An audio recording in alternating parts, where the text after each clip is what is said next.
अदालत की अवमानना के एक मामले में हैदराबाद के 4 पुलिस अधिकारियों को 4 हफ्ते जेल की सजा सुनाई गई है। तदनुसार तेलंगाना उच्च न्यायालय के मुख्य न्यायाधीश की अध्यक्षता वाली पीठ ने फैसले पर रोक लगा दी है। शीर्ष अदालत ने पुलिस अधिकारियों द्वारा दायर अपील पर सुनवाई 2 सप्ताह के लिए स्थगित कर दी गई है।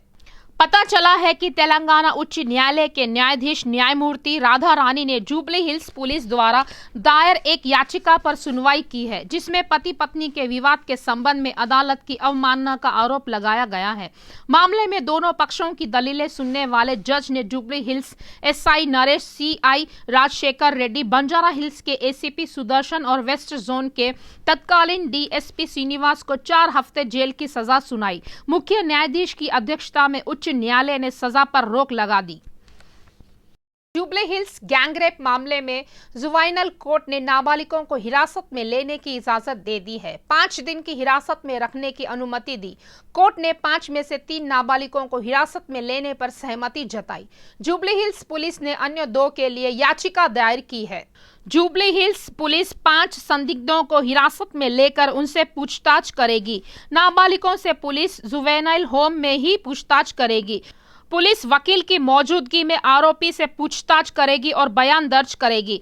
इस बीच सुनवाई के पहले दिए A1 आरोपी सदुद्दीन मलिक को हिरासत में भेज दिया गया। पुलिस ने सदुद्दीन मलिक से 6 घंटे तक पूछताछ की। सदुद्दीन मलिक ने बयान दर्ज किया। मलिक ने मुकदमे के दौरान कई अहम बिंदुओं का खुलासा किया। मलिक ने जांच में अतिरिक्त पश्चिमी क्षेत्र के डीसीपी इकबाल सिद्दीकी और एक IOE अधिकारी की मदद की।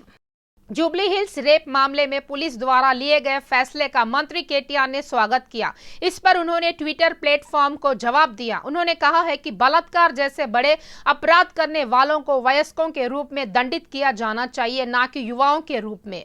जग जाहिर है कि जुबली हिल्स रेप केस में पुलिस ने सनसनीखेज फैसला लिया है। पुलिस ने किशोर न्याय बोर्ड से बलात्कार मामले के प्रतिवादियों को मुकदमे के दौरान युवा के रूप में मानने के लिए कहा है। चार्जशीट दाखिल होने के बाद हैदराबाद पुलिस ने अपील की है कि मुकदमे के दौरान 5 को वयस्कों की तरह माना जाए। अदालत पुलिस की अपील पर अंतिम फैसला करेगा। अदालत नाबालिगों की मानसिक स्थिति और अपराध करने की उनकी क्षमता को ध्यान में रखेगा। इस संदर्भ में मंत्री केटीआर ने जवाब दिया। गृह मंत्री महमूद अली ने वरिष्ठ पुलिस अधिकारियों के साथ समीक्षा की। डीजीपी महेंद्र रेड्डी, गृह सचिव रवि गुप्ता के साथ सीपी CV आनंद, महेश भागवत और स्टीफन रविंद्र मौजूद थे। महिलाओं और बच्चों के खिलाफ हिंसा को रोकने के लिए किए गए उपायों की समीक्षा की। गृह मंत्री ने पुलिस को शहर के कम आबादी वाले इलाकों पर कड़ी नजर रखने के निर्देश दिया है। महिला सुरक्षा विभाग ने शी टीम के तत्वावधान में अधिक जागरूकता कार्यक्रम आयोजित करने का निर्णय लिया है। अभिभावकों व शिक्षक संस्थाओं को सूचित किया जाएगा कि शी टीम के तत्वावधान में विशेष कार्यक्रम आयोजित किए जाएंगे। चर्चा का विषय बने पबों के मुद्दे पर प्रतिक्रिया देते हुए गृह मंत्री ने स्पष्ट किया है कि पबों के लाइसेंस और प्रबंधन पर सिटी पुलिस एक्ट लागू होगा। आबकारी विभाग पुलिस विभाग के साथ समन्वय बैठक कर उचित निर्णय लेंगे। तेलंगाना में बिगड़ती शांति और सुरक्षा के मद्देनजर रेवंत रेड्डी ने मुख्यमंत्री केसीआर को एक सर्वदलीय बैठक बुलाने के लिए एक खुला पत्र लिखा है। उन्होंने कहा है कि वह खुद बैठक में आएंगे। सरकार की यह सुनिश्चित करने की जिम्मेदारी है कि हैदराबाद में पब और क्लबों में हाल ही की घटनाओं की पुनरावृत्ति न हो। उन्होंने यह भी याद दिलाया है कि तेलंगाना की प्रतिष्ठा और हैदराबाद की प्रतिष्ठा की रक्षा करना राजनीतिक दलों की जिम्मेदारी है। उन्होंने अखिल भारतीय कांग्रेस, महिला, स्वैच्छिक और नागरिक सुरक्षा संगठनों के साथ चर्चा करने का आह्वान किया।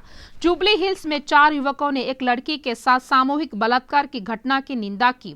घटना के 4.5 दिन बाद तक पुलिस और सरकार चुप क्यों थी? अगर सामूहिक बलात्कार एक सरकारी वाहन में हुआ तो क्या सरकार इसके लिए जिम्मेदार नहीं है? रेवंत रेड्डी ने पत्र में केसीआर से सवाल किया। कांग्रेस नेताओं और कार्यकर्ताओं ने प्रगति भवन का घेराव किया। धरना का आयोजन हैदराबाद युवा कांग्रेस अध्यक्ष मोटा रोहित ने किया था। हैदराबाद में नाबालिग बच्चियों के साथ रेप की एक श्रृंखला के लिए मुख्यमंत्री की गैर जवाबदेही पर कांग्रेस नेता नाराज है। उन्होंने मांग की है कि सीएम आरोपियों के खिलाफ सख्त कार्रवाई करे। महिलाओं की सुरक्षा के मामले में बुरी तरह विफल होने के लिए सरकार की आलोचना की गई है। उन्होंने सरकार पर बार और पब को अनुमति देकर इस तरह की घटनाओं को परोक्ष रूप से प्रोत्साहित करने का आरोप लगाया है।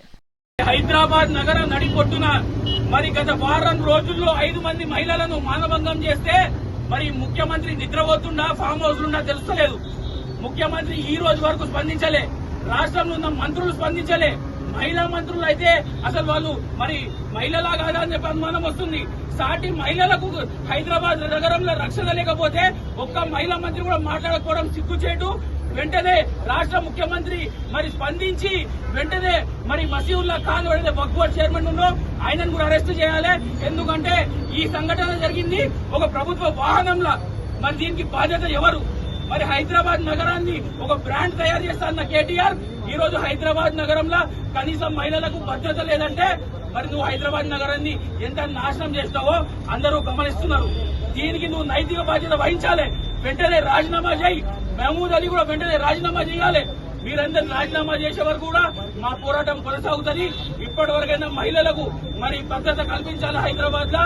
దీనికి ముఖ్యమంత్రి వెంటనే బయటకు వచ్చి ప్రెస్ మీట్ పెట్టి మాట్లాడాలని చెప్పేసి హైదరాబాద్ యువజన కాంగ్రెస్ తరఫున హెచ్చరిస్తున్నారు. मंत्री एर्रबल्ली दयाकर राव ने कहा है कि राज्य में ग्राम पंचायतों को सभी लंबित बकाया का भुगतान कर दिया गया है। राज्य भर की विभिन्न ग्राम पंचायतों को कोषागारों के माध्यम से 760 करोड़ रुपए के 1.45 लाख चेक सौंपे गए। यदि कोई धनराशि शेष है तो उन्हें तुरंत मंजूरी दे दी जाएगी। मंत्री ने हैदराबाद में मंत्रियों के आवास पर तेलंगाना सरपंच संघ के नेताओं के साथ बैठक की। इस अवसर पर विभिन्न विषयों पर चर्चा भी की गई। सरपंच ने सभी लंबित बिलों के तत्काल भुगतान की मांग की और मंत्री ने उन्हें सबूतों के साथ भुगतान किए गए बिलों का विवरण समझाया। रोजगार गारंटी योजना के सामग्री घटक के तहत केंद्र से राज्य को 1140 करोड़ रुपए मिले। उन्होंने कहा है कि केंद्र की ओर से जारी की जाने वाली राशि मिलते ही सरपंचों के बकाया का भुगतान कर दिया जाएगा। मंत्री ने गांव में ग्रामीण विकास कार्यक्रम के सफल क्रियान्वयन की सराहना की, जिसमें सरपंचों की भूमिका अद्भुत थी। गांव की प्रगति के बाद सरपंचों के साथ व्यापक बैठक की जाएगी। सीएम ने आश्वासन दिया है कि केसीआर के ध्यान में सरपंचों के बीमा का मुद्दा लाया जाएगा। राज्य के कृषि मंत्री निरंजन रेड्डी ने सुझाव दिया है कि बीजेपी तेलंगाना के किसानों के खिलाफ घड़ियाली आंसू बहाना बंद करे। बंडी संजय द्वारा रेतु बंधु पर मुख्यमंत्री केसीआर को लिखे गए पत्र पर मंत्री निरंजन रेड्डी ने कड़ी प्रतिक्रिया व्यक्त की। उन्होंने कहा है कि संजय का पत्र हास्यास्पद है। धान खरीदी की जिम्मेदारी लेने वाले बंडी संजय खरीदारी के दौरान वहां से गायब क्यों हो गए? అది ఏమాత్రం చిత్తశుద్ధి ఉన్నటువంటిది కాదు. నిజంగా లేఖ రాయదలుచుకుంటే కేంద్రానికి రాయాలి భారతీయ జనతా పార్టీ రాష్ట్ర అధ్యక్షుడు. ఈ రాష్ట్రానికి రావాల్సినటువంటి 30,000 కోట్ల రూపాయల బకాయిలు ఉన్నాయి. చేతనైతే కేంద్రానికి పోయి ఆ డబ్బులు తీసుకొని రావాలి. వాళ్ళు ఇచ్చేది కాదు, మన రాష్ట్రానికి రావాల్సినటువంటి డబ్బులు. ఈ రాష్ట్రం నుంచి ప్రాతినిధ్యం వహిస్తున్నప్పుడు ఈ రాష్ట్ర ప్రయోజనాల కోసం మాట్లాడడం మొదలు నేర్చుకోవాలి. మీ కేంద్ర ప్రభుత్వం దగ్గర పెండింగ్లో ఉండేటువంటి తీసుకురానికి చేత కాదు, కానీ రైతాంగానికి భారతదేశంలోనే అన్ని రాష్ట్రాలకు మించి అన్ని రాష్ట్రాల కంటే భిన్నంగా అదనంగా చేస్తున్నటువంటి తెలంగాణ రాష్ట్ర ముఖ్యమంత్రి మీద అవాకులు చవాకులు పెరగడం కాదు. ఇవాళ రైతుల్ని రెచ్చగొట్టి పారిపోయింది మీరు. నేను కొనిపిస్తా మీకెందుకు, నా బాధ్యత కేంద్రాన్ని అని చెప్పి యాసంగి రోడ్ల టైంలోనే ముఖం చాటేసి పారిపోయిన సంగతి లోకానికి అంతా తెలుసు. రైతు లోకం అంతా కూడా దాన్ని గ్రహించదు. ఇవాళ రైతు బంధు లాంటి ఆకర్షణీయమైనటువంటి పథకం, అద్భుతమైనటువంటి పథకం, వ్యవసాయ సాగును అద్భుతంగా ముందుకు తీసుకుపోయినటువంటి పథకం, ప్రపంచ ప్రశంసలు పొందినటువంటి పథకం రైతు బంధు పథకం. ఒక ఏడాదికి 15,000 కోట్ల పైచీలకి ఇస్తున్నాం. ఈ ప్రధానమంత్రి కిసాన్ యోజన కింద ఇస్తున్నది ఎంత? ఈడ్చి కొడితే 580 కోట్లు. మా 15,000 కోట్లు ఎక్కడ, నీ 580 కోట్లు ఎక్కడ? అది కూడా తెలంగాణ ప్రభుత్వం అమలు చేసిన తర్వాత देशव्यापी चर्यगा मल्काजगिरी के विधायक मैनमपल्ली हनुमंत राव ने कहा है कि सभी लोग अपने आसपास साफ सफाई रखें। कहा जाता है कि साफ सफाई से बीमारियां खत्म होती है। रोड में रोड మొత్తం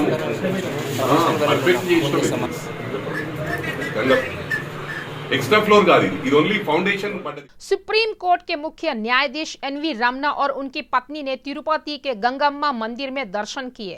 కలిగినటువంటి ఈ గంగమ్మ దేవస్థానాన్ని దర్శించుకోవటం చాలా అదృష్టంగా భావిస్తున్నా।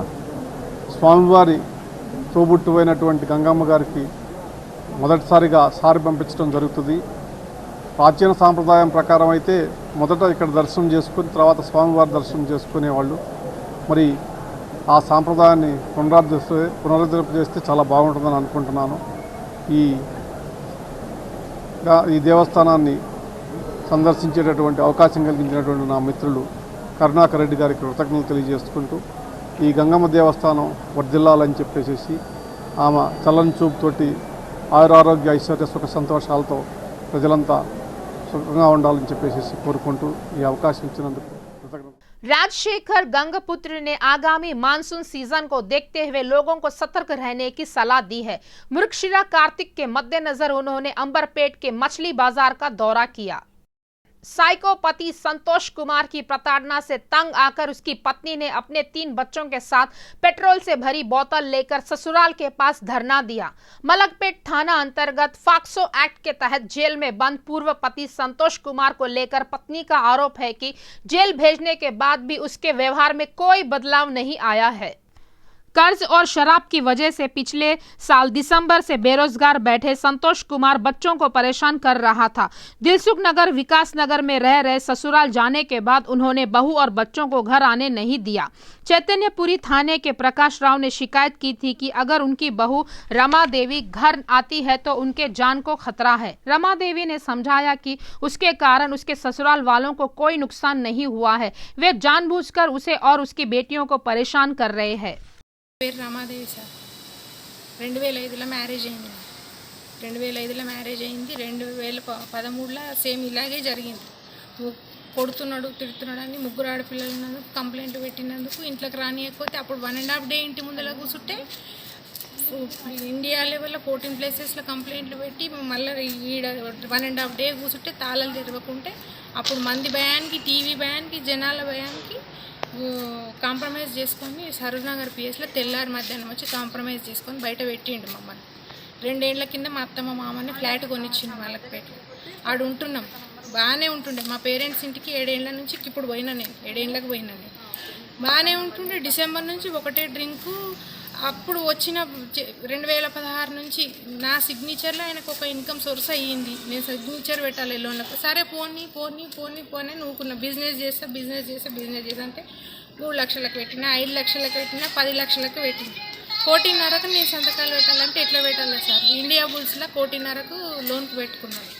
నేను సంతకాలు పెట్టలే. నా ఫోర్జరీ సంతకాలు పెడితే నేను మే 3న పోయి ఇండియా బుల్స్ బ్యాంకుకి పోయి నేను దాన్ని రిజెక్ట్ చేయించింది. పోయి మే 3 రోజు ఢిల్లీకి ఫోన్ చేయించి అక్కడ మేనేజర్తో మాట్లాడి నేను రిజెక్ట్ చేయించిన లోన్.